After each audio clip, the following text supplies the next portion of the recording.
Welcome gamers to Last Call Gaming, the weekly gaming news show that keeps you up to date on all things video games. And on today's episode, guys, here's a look at what we're going to be talking about.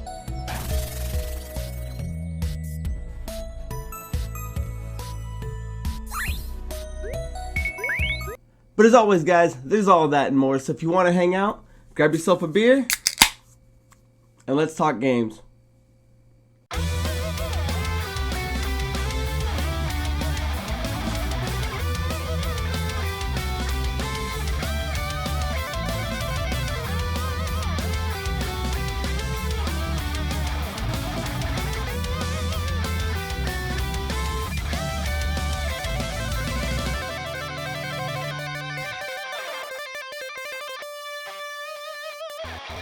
Welcome gamers to this week's episode of Last Call Gaming. We're on episode 28. My name is Craig Perales, and the man sitting to my right is a stickler about everything.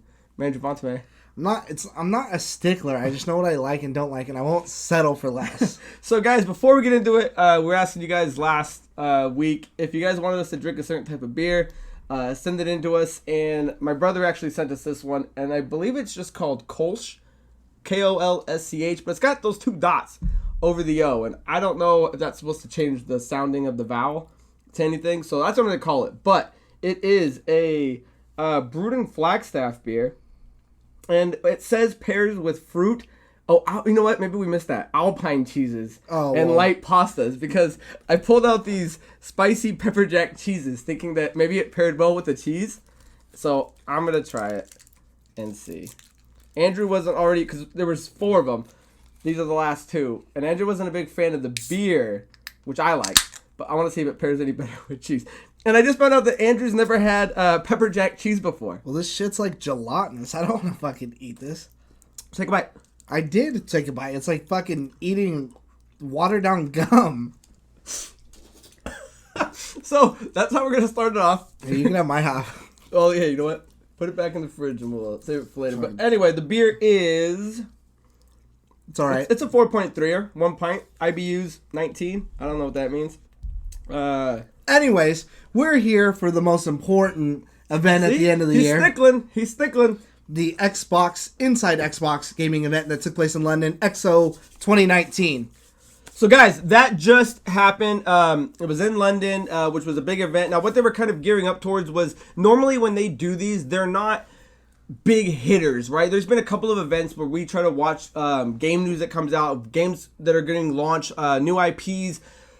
And we even saw on E3, right? Xbox, even though I thought it was one of the better of all of them, it didn't give us anything that put that oomph in our step. And this thing, when it aired, this is sitting at over an hour and plus minutes. It delivered from head to, in my opinion. Andrew, I thought it was great. Head to toe in spades. Definitely worth the watch, for sure. Overall impression before we get into it. Do you think they can keep delivering on something like this now that they've acquired X amount of first-party studios? Or was this like, hey, this was their big one, that was it, and maybe it'll go downhill from there? I think that if they do, I mean, it'd be good. I hate when they do like the Inside Xbox event and all it is like 2 minutes of something new or just a bunch of like other like little shitty little things. So I mean, if it's like this, and I wouldn't even say it has to be as long, cut out a lot of the fat and give me like 30 minutes, because there's definitely a demo or 2 in there, an interview or 2 in there, as with everything where it was too long, or like that kart racer, there was a kart racer game that looked pretty cool, but I just felt like it went too long. And then the people were explaining, like, oh, well, this is how you drive a car. And it's like, I get it. It's a kart racer. I understand the fundamentals of a kart racer. And then, yeah, certain people were bringing on the stage where maybe I was questioning of, well, how come this game wasn't shown off a little more? But, hey, we're not the guys making those type of things, but we are the guys that are kind of going to give you the breakdown. So, Andrew and I, it's a lot of stuff to dissect, guys. So yeah, it's like 2 hours. We'd be sitting here forever. And so we took the top 10 things that we mutually kind of pulled for that we wanted to bring to you guys' attention and our kind of initial thoughts. So, starting at number 1, and we're kind of going in chronological order of the way they presented it. So if you guys are watching it, you'll see this in descending order. Yeah, this is not favorite order. It is, going with the pace of the show. So one of the big studios that that Microsoft acquired was Rare. I believe they picked them up in 2018, and they're kind of on this trend right now. Yeah. Who do you think does Everwild? Rare didn't get Rare in 2018. When they pick them up? Rare? Yeah. Rare, like Donkey Kong? Yeah. The people who make Sea of Thieves? Who am I thinking of? Obsidian? Was it Obsidian in 2018? Anyway, they're back to back. I have them right back to back to each other. So how long have they been with Rare then, Andrew, historian? Dude, they've had Rare. I don't know, forever. I would have to Google that. Take a guess, because I like to put it in here. 2003. 2003? That long? I'll look it up. Okay, look that up. Okay, so yeah, I have Obsidian and Rare next to it, so maybe it was Obsidian. But they're putting out this completely new IP. And if for those of you unfamiliar with Rare, they did like Donkey Kong Country. They've done. They're just now doing Sea of Thieves. So they're doing this new game called Everwild. No gameplay shown. It was just kind of this small little trailer that kind of showed nature versus what happened? 2002. 2002. Oh, That was good. That was a good guess. That one hurt.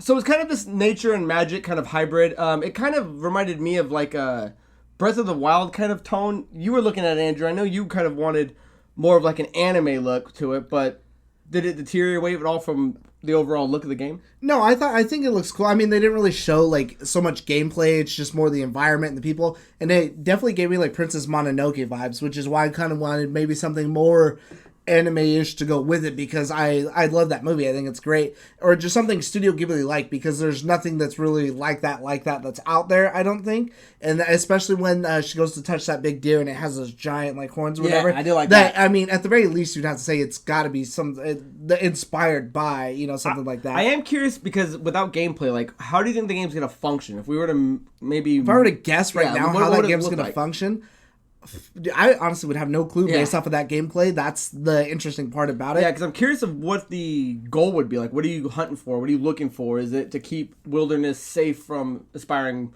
predators? Maybe is you're it just keeping surviving? the balance of it because of an outside force we don't know about?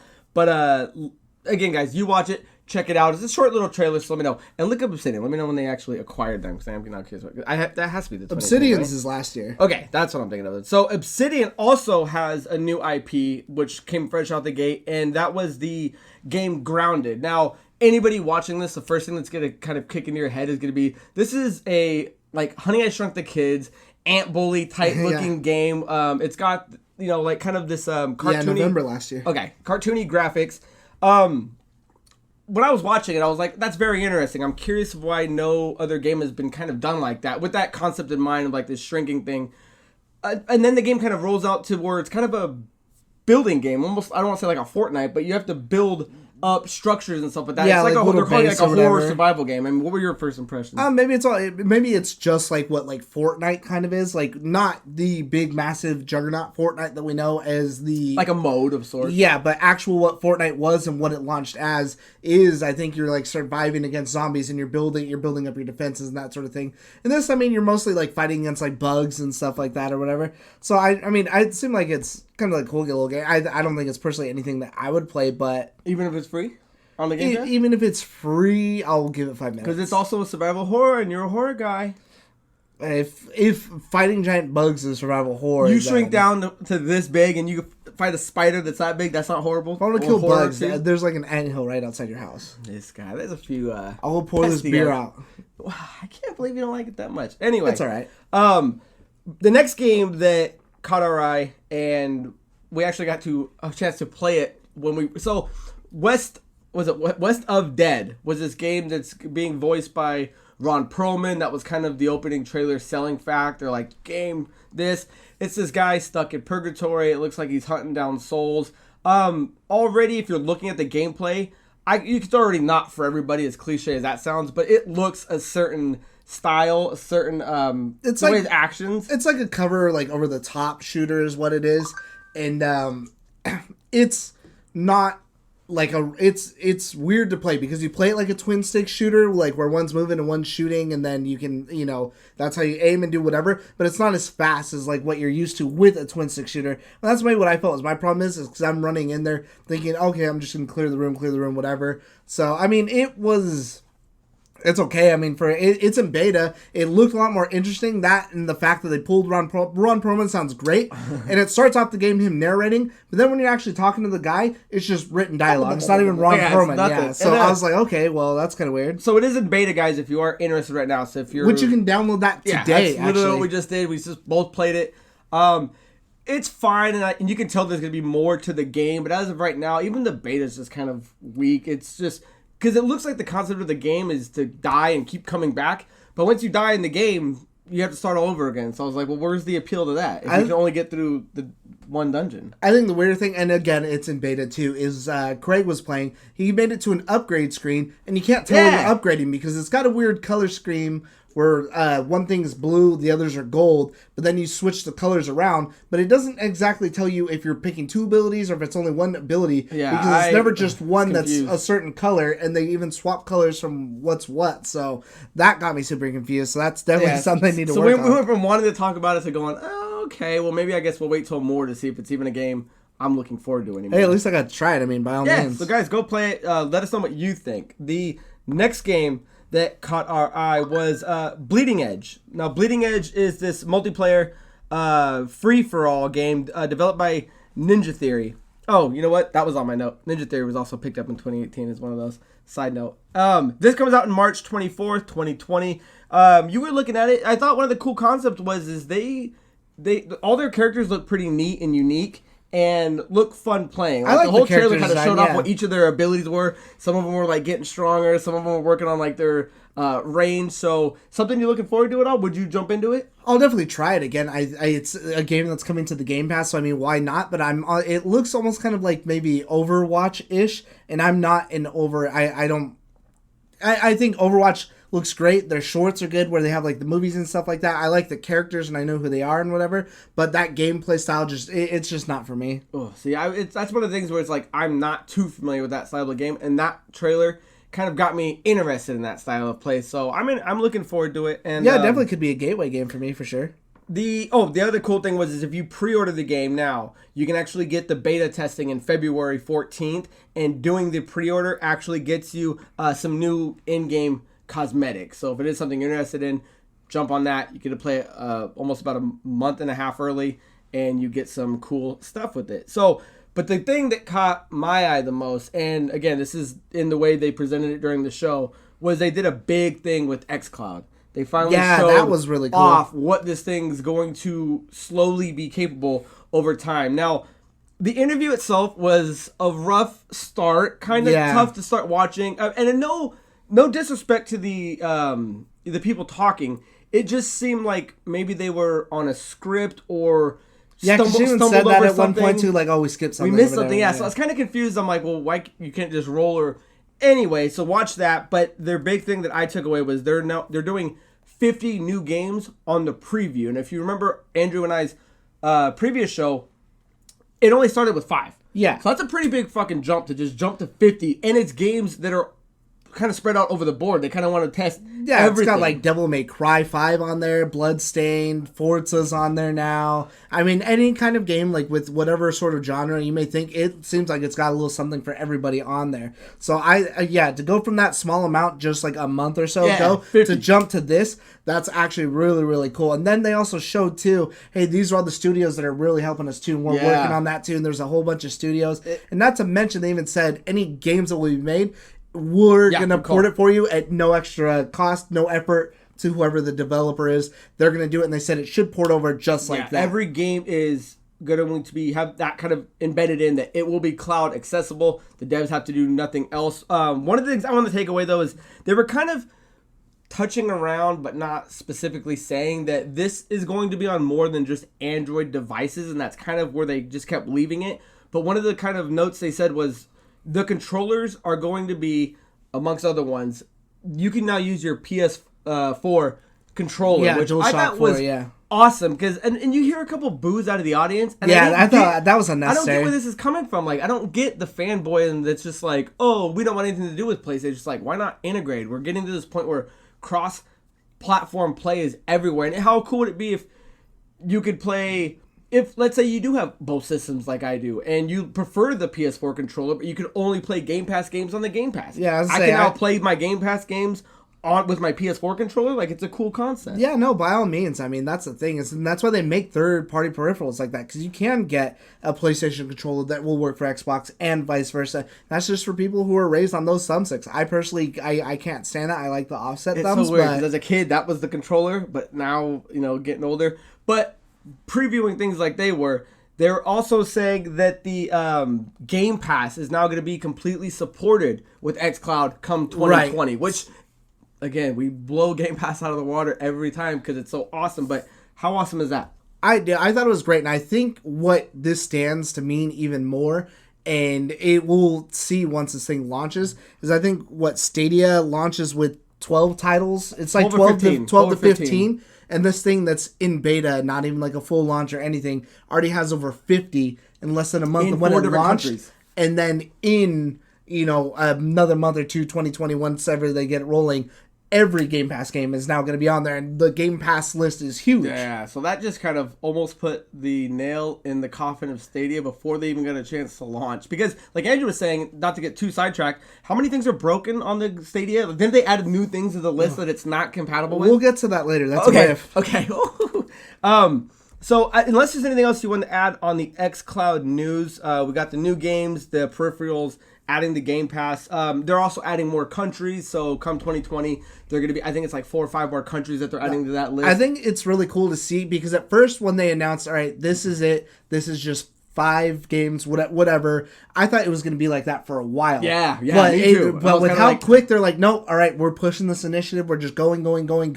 That's what made me more excited about it, because I'm like, oh, damn, this isn't going to be one of those things where I got to wait for 6 months just to get a big update. It seems like they're just hardcore. This really shows that dedication and what they're talking about, with that they see this as the future, and they're really trying to push this. And with the jump from 5 to 15, or 5...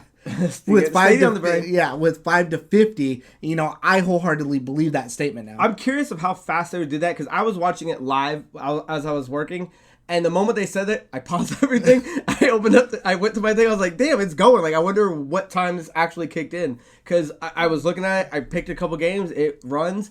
Again, guys, if you are part of the preview program, give them feedback, because that is what's going to help this thing develop to the concept and theory that we want. But the last thing to note was EA CTO, I believe, was on there, and he was saying that NFL Madden 20 was going to be a game that you can actually play now. And again, that's another game that I think is good for the Game Pass. Just chill, whatever, have your little thing set up, because it's not anything it's not a first-person shooter where you really need. You can take your time, throw a play. So.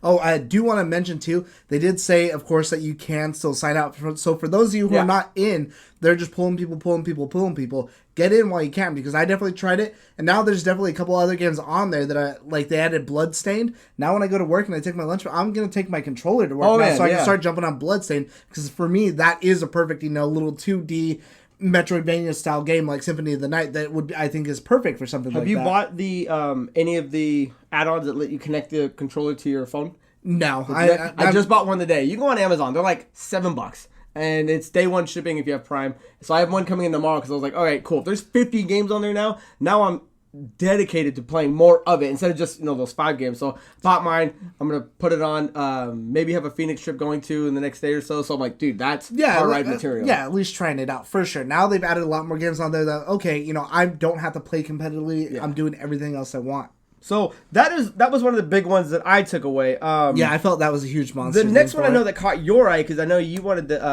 kind of talk more about it. I've never been a huge fan of it, and I say Yakuza. How do you pronounce it? Yakuza? The Yakuza. So that's a Sega developed game, and they were kind of saying for the first time the Yakuza 0 or O, and then the Kiwami titles are finally coming over. And is it a 3-pack? I believe it was coming.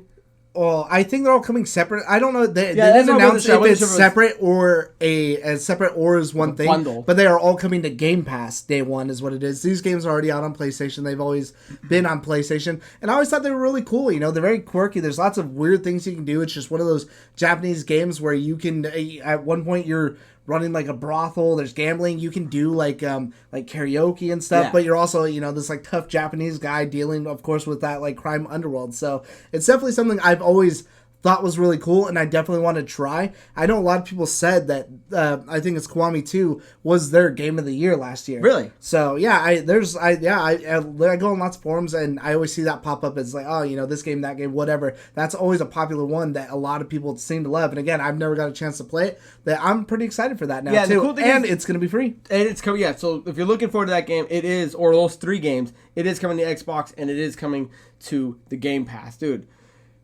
The Game Pass, man. So this thing, anything else you want to add on that? No. If we're getting to the Game Pass, that thing is just unstoppable right now. So the next game, and we've talked about this in a past episode, is Minecraft Dungeons. Oh, yeah. They showed off some gameplay, but the big thing that kind of everyone was talking about, there's a hard date for it. So it's going to be, well, not too hard. It's April 2020, unless I missed the actual date. No, April 2020. That's all they announced, and I think before they just said it was like a 2020 game or something. So that early in the year. Yeah, as someone who's not into Minecraft, I actually thought it was kind of interesting. And again, another game that's coming day and date to the Game Pass that I would, it seems like a cool little dungeon crawler, almost kind of like Gauntlet-ish in a way. And there's nothing else that I know of personally like that I could play with 4 people and just kind of cruise through whatever. So I thought that seemed kind of fun. As someone who hates Minecraft, I thought that was completely different, a different tone, and I thought that was really cool. Yeah, because I've always been kind of in the impression that Minecraft might be, and it's what I was kind of nervous about, but in the same vein, not overly worried about, is I don't want it to be too close to a Lego game, where Lego games are like walkthrough starter games for kids under 10, but also enjoyable for people over 10. So the way they were kind of showing off Minecraft Dungeons is they did some live gameplay, and they were showing that there's some strategy involved. If the more players that get involved, the harder it gets. Yeah, the map keeps changing. I mean, at one point they were overloaded with enemies, so I was like, good. Even if you don't like Minecraft but you do like dungeon crawlers, it's not going to be a walk in the park. The game is still going to have a depth of challenge that's going to be fun for when me and Andrew and San and Gino pick it up and start playing it. It's not just going to be a cakewalk. So I did like that. Yeah, no, like I said, I thought it actually looked pretty fun. So yeah, they were showing off like armor and how the totems or artifacts work. So guys, definitely check that one out. The next one, and Andrew, I'll let you kind of lead off on this because this was, this one I was just like, okay, here we go. So they're doing 2 big collections that are going to the Game Pass. Well, one definitely is. I don't know if the other one they confirmed, but they are coming to Xbox. The Final Fantasy and the Kingdom Hearts. The Final Fantasy, Andrew. So Final Fantasy, they announced that starting next year, and they said chronologically, so I don't know if it's going to roll out or if it's just going to be they're all on there. Final Fantasy 7, 8, 9, 10, 12... 13, 13-2, Lightning Returns, and 15 are all coming to the Game Pass. So that's 9 Final Fantasy games that are all going to be coming to the Game Pass. And I've been dying lately because I've been seeing different sales, but I kept waiting because it's so close to Black Friday. I've been almost like 6 months. Dude, for the past 6 months, I've been dying because Final Fantasy X is in my top 5 favorite games of all time. It is my favorite Final Fantasy. I've been dying to get it, but I was kind of just waiting because I didn't want to spend because I already had we have a huge backlog now because we've been buying so many games that I just don't have time to play it, and I didn't want to spend that kind of money. But now I'm definitely glad that I didn't. Yeah, and just looking at that, like that type of collection, like that's the beauty of what, again, a Game Pass is doing, is like they're going to grab the whole Final Fantasy thing, because that could easily be, what, $120 if you were to buy it as a collection? It's over 100, yeah. And now it's just, oh, here you go.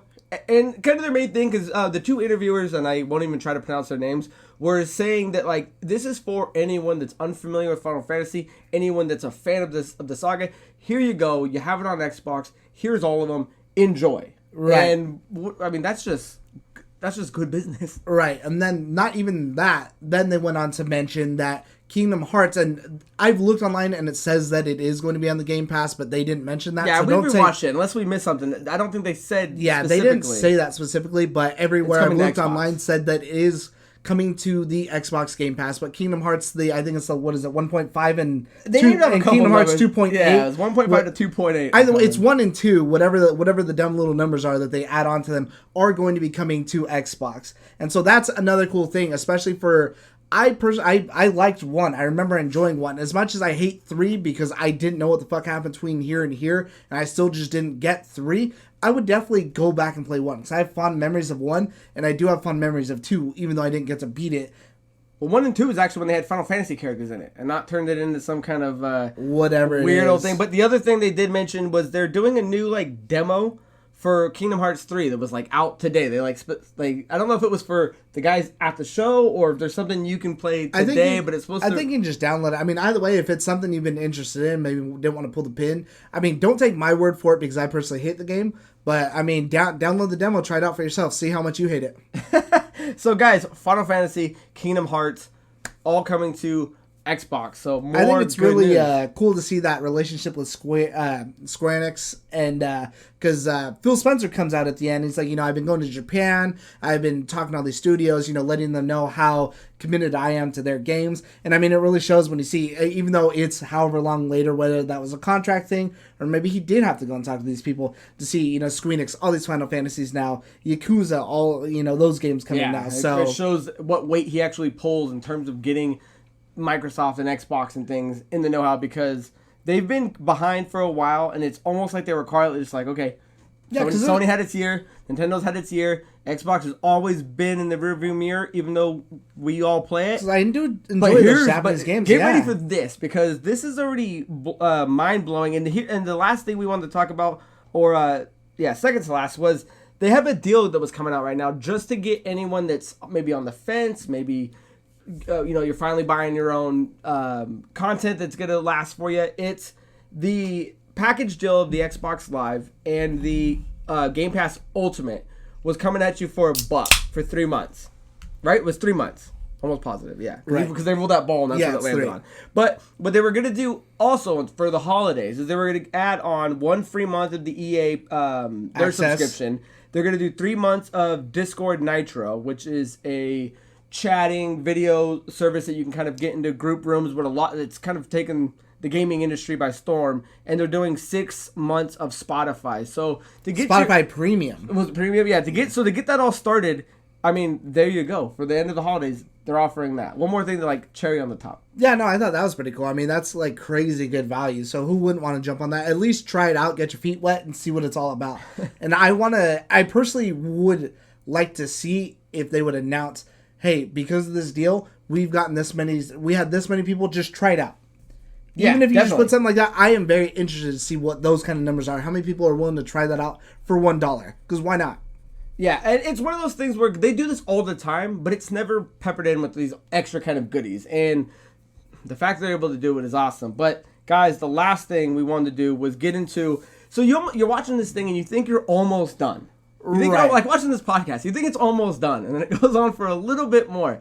They just shower you with Game Pass news. They shower you with ID at Xbox news of all these games coming out. And if we can throw up something to just kind of show you, because it was a lot. I mean, if we were to rattle off everything that was on there, because we'd like to talk about it. Yeah, I literally thought the conference was over, and then they went on with this. And I actually kind of think that this is what it should have ended with versus that Wasteland. Wasteland should have been somewhere else in there, but... Wasteland was on there, and because there was 2 big things we wanted to just pull away. They were adding Witcher 3, which is something that's... to the Game Pass, Pass. And one thing I was talking about a couple episodes ago was Darksiders 3 was coming on there. So anything else we can show you guys, we'll show you right now. Yeah, because there was a lot of really cool, interesting games, and it was actually kind of cool to see there's a couple of games that look like Nintendo-esque. They put up a lot of titles. I mean, it's pretty quick. I honestly didn't write them down because we had so much stuff to sort through. But there's a couple that... there was one that looked almost like Final Fantasy-like. There's another one that's almost like a weird one of those weird shooters, almost like Contra, where you're running around and stuff. But it looked like Nintendo graphics. Another was like it had the type and text almost like Mother or something like that did. Yeah. So it was actually really, really cool. So I really enjoyed. Actually, I felt like that was. Maybe because I thought the conference was going to be over, that I was like, damn, that's badass. You have all these games coming out, and a majority of them are coming to Game Pass. Yeah, so there's finally this time in history where we can say, hey, the Xbox is now going to have a huge list of exclusives that are just, because these are all Xbox Studios Presents, right? These aren't, I mean, they sprinkled a little Fortnite and stuff on there, and that's cross-system, but this is all Xbox stuff. This isn't shared with anybody. Yeah, no. Besides the games that are cross-platform, like Bleeding Edge and stuff like that. That, and unless you don't count PC. I keep them in the same house these days. I mean, if the Game Pass Ultimate is open to PC, then I keep them under the same roof. Oh, actually, you know what? The one thing we did forget to mention, unless we had anything else on there before we moved on to Rifts, did you have something else? No, I think we hit it all, because I'm sure in the comments we can cover anything else that we missed. Yeah. We got a release date for Halo Reach for any of those who have been interested in that. Yeah. And I think that was Did you get it? No, that was on my down? that was on my other notebook that had everything else on Oh, it. Yeah, man. I that's why I didn't say. I forgot to transcribe. I think it's December 3rd. Yeah. Oh, it is the 3rd. Yeah. Okay. So I almost said the 3rd, but I didn't want to be wrong. Yeah, as long as if I messed up on one day at the beginning, I'll come back and bring it home. It's coming to PC and the Master Chief Collection, and that's personally my favorite Halo story. Yeah, you were saying that. I didn't know that. So I can't wait to play that because that's one I've been waiting to play through, especially co-op with, like Christina or you or whoever. Like, that's definitely something I'm looking forward to. So I've been waiting on that one for a while. 4K remaster on the Master Chief Collection, and where do you find that? On the Game Pass. And again, now that they had it working, and again, that just shows the commitment that they had to that game. Granted, it was dog shit when it launched however many years ago, but they've been adding, and it's 2019 now, so. Yeah. So guys, we will leave the link for the entire show in the description, so make sure you check it out. Those were just some of the things that we wanted to those are the top 10 things we wanted to talk about. There's plenty more to look at, guys, plenty more to discuss. So without further ado, shall we riff? Yeah, do you want to go first or second? Ooh, RPS. 1, 2, 3, shoot. Okay. So, guys, there's, with some sad news, there's some good news. The Human Head Studios, which is a studio that brought you Prey, Rune, and The Quiet Man, it actually closed. And nobody likes it, especially in the gaming industry, that, when a studio closes, it means people are out of jobs. It means certain franchises, that IPs maybe that you liked once upon a time, you're never going to see a number 2. Well, it was actually acquired and rebranded as Roundhouse Studios by Bethesda Softworks. Now, I look at it one of two ways. Is Bethesda finally kind of eyeballing things around and saying, you know what, we're living in this thing where everything's acquiring more studios and building what their worth is, and going, you know what, I'm ready to do that, because I don't think they'll ever sell to being under one company or not.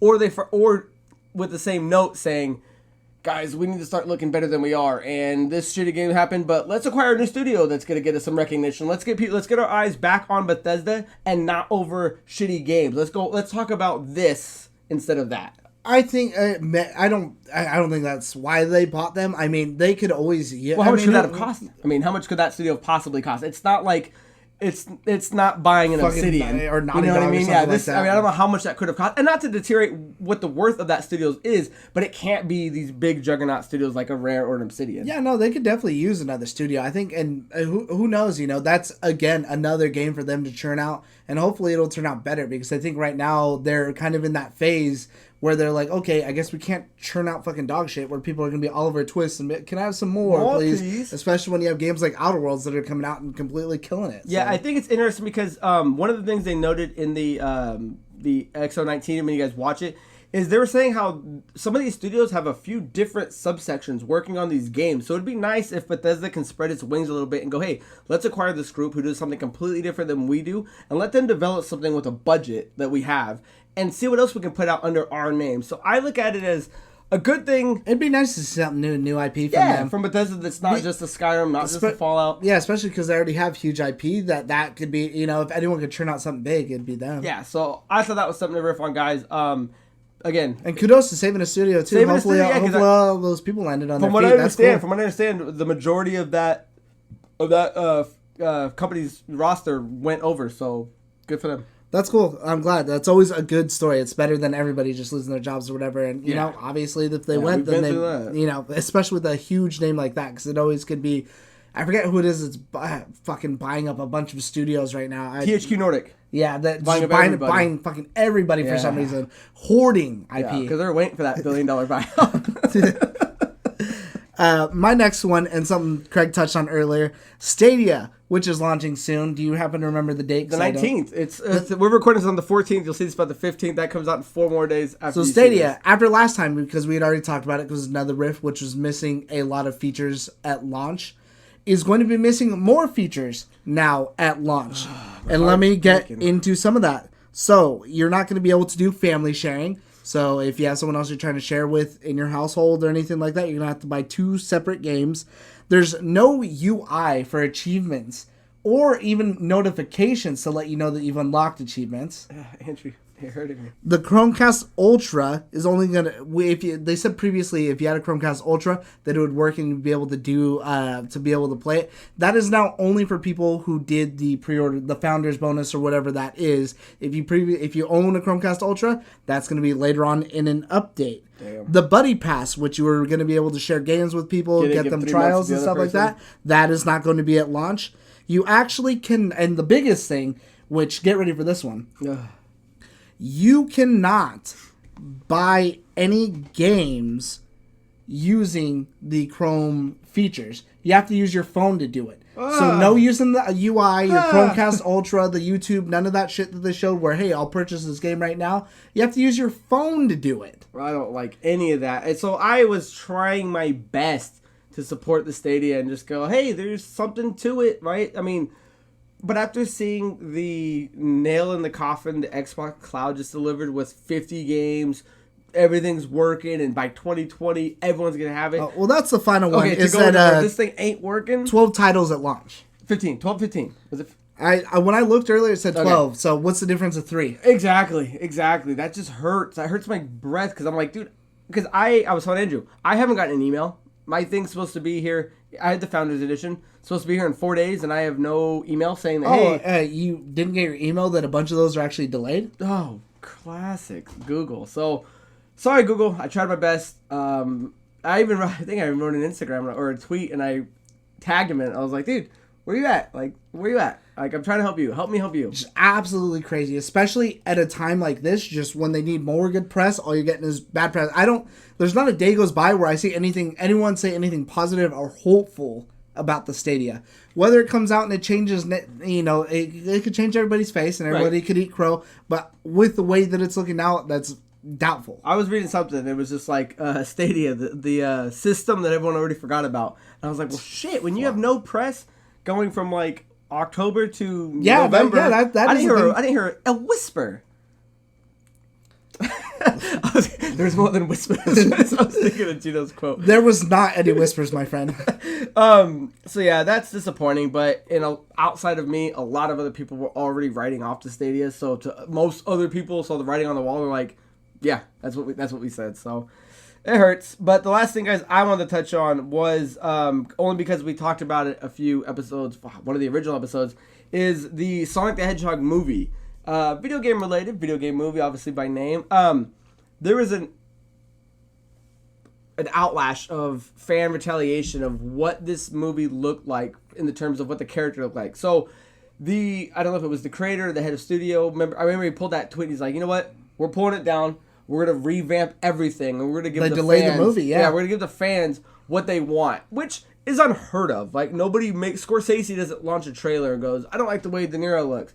Okay, let me redo everything. Let me redo some CGI.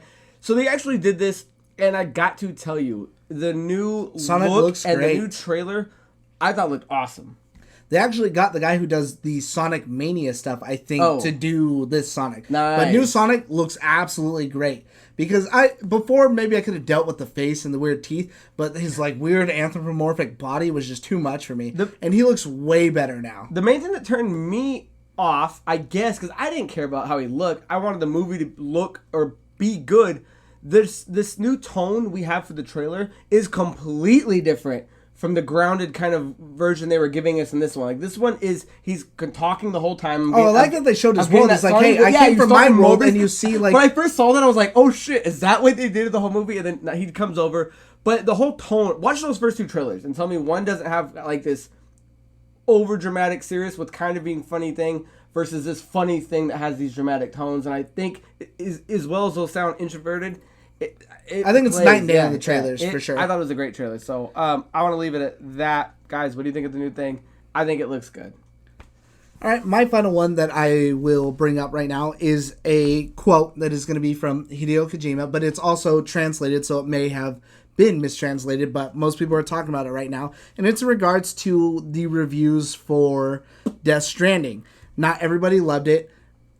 We'll get into that. But first, the quote will say... And I must say that the game received rave reviews, especially in Europe and Japan.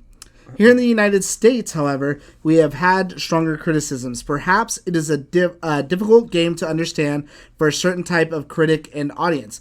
Americans are great fans of first-person shooters, and Death Stranding isn't one. It flies higher. So, it's a lot of basically words. saying Americans don't like it. If you don't like the game and you're an American, then it's because it's not a first-person shooter. You didn't get it. You're not used to this force-fed genre. And what I want to get into here is a little bit. So IGN in the U.S. gave it a 6.8.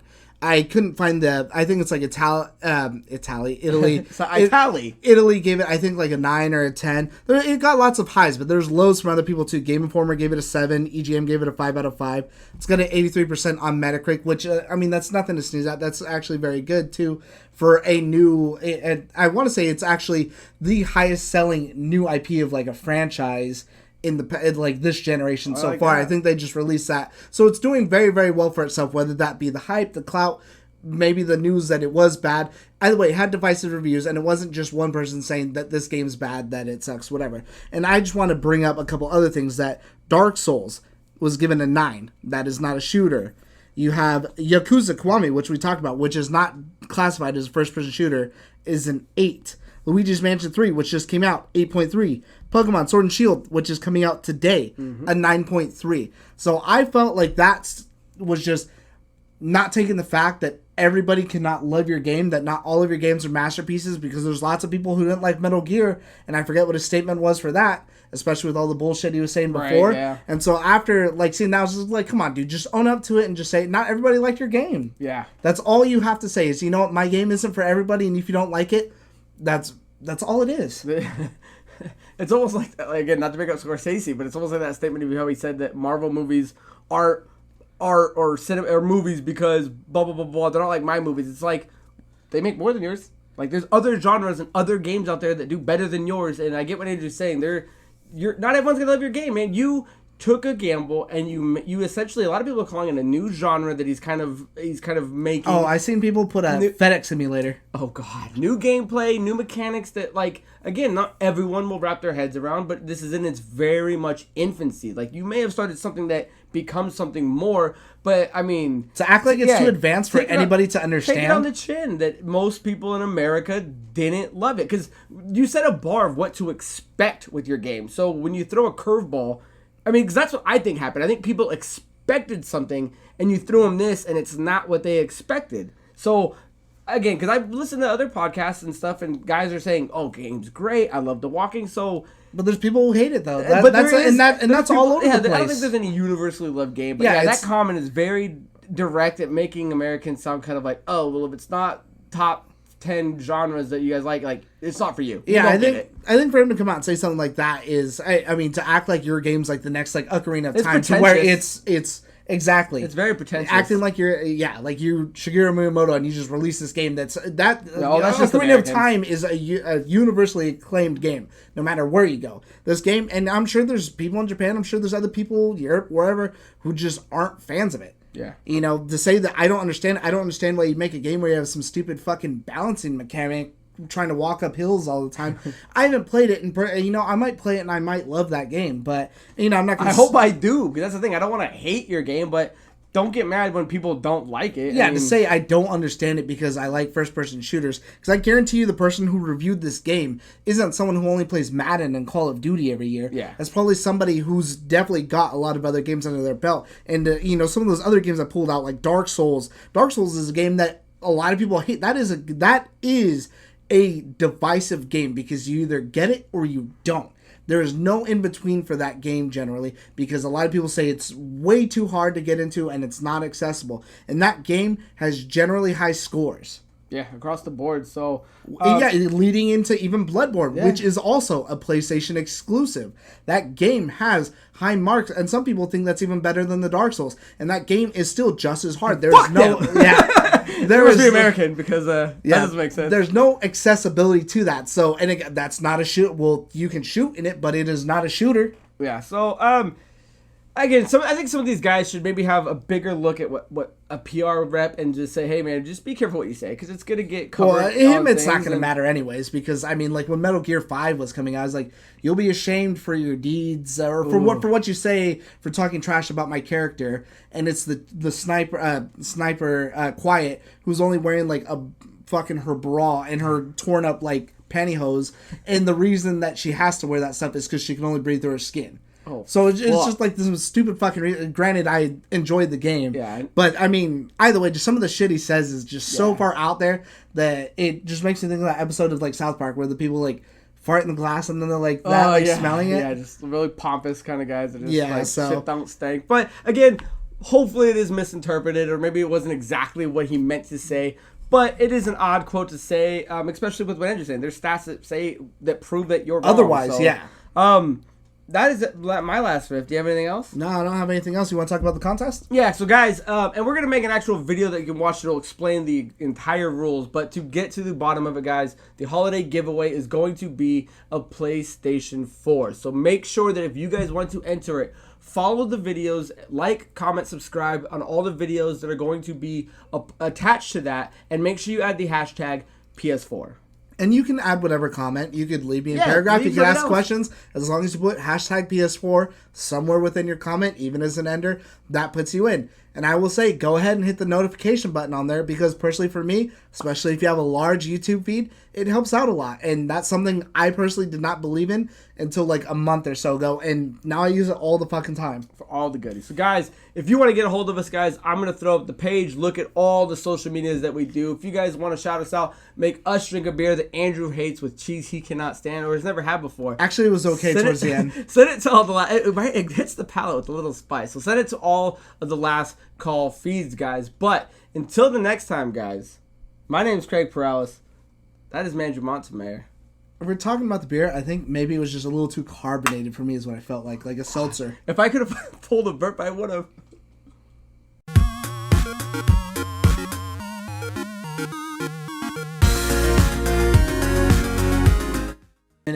But she's cooking corn dogs. Oh my gosh, she keeps the stick? No, she just throws them wherever, and she feeds her dog the bread. Oh, and she eats the dog? Yeah. Dude, that's a twofer. That's a twofer. This chihuahua is just eating corn dog bread. I'm like, okay, well, I've never seen that. That's fucking, that's disgusting. I'm just eyeballing you. But every now and then, I do enjoy a good corn dog from like Waiter Schnitzel, dude. Every now and then, they're good. Dude, so did you catch what the bag it was or where it was from? It was one of those. I saw her pull it out of the freezer. And it's one of those clear see-through bags, and it had like 40 dogs in it. Like a Kroger bag. Yeah. And all you can eat. Well, I know the difference between them because when I was younger, my mom didn't have a lot of money. I know that the other way the corn dogs come in, unless she took the bag out, is they come in that fucking weird box that fucking folds 4 different ways. Familiar. The blue and white box. Okay. So I know what that box looks like. So when I seen her pulling it out, I was like, okay, well, that's bottom shelf. Yeah, that's bottom shelf dog. That's lower than the cheap dog.